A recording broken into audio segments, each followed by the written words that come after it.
என் தெய்வீக தாயின் அருளும் ஆசீர்வாதத்திலிருந்து மற்றும் என் பருவத்தின் நன்மையிலிருந்து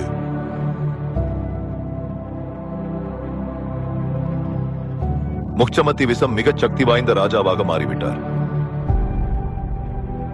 ஆனால் அதே நேரத்தில் நமக்கு எதிரிகளின் எண்ணிக்கையும் முக்கியமாக உயர்ந்துவிட்டது. கட்பா தாத்தா கூறியபடி மேற்கு பக்கம் நமது எதிரிகள் ஒன்றிணைந்து விட்டனர்.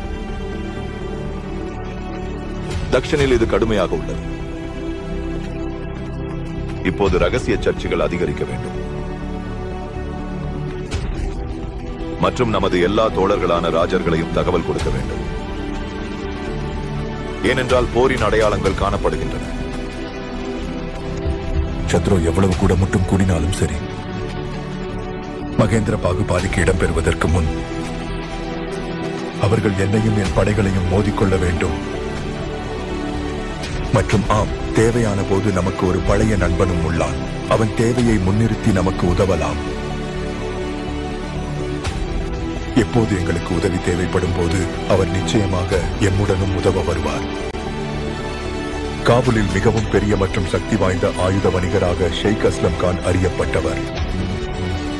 அவர்களது பரப்பு அரேபிய நாடுகளிலிருந்து மத்திய ஐரோப்பா, யுனானு வரை பரவியுள்ளது.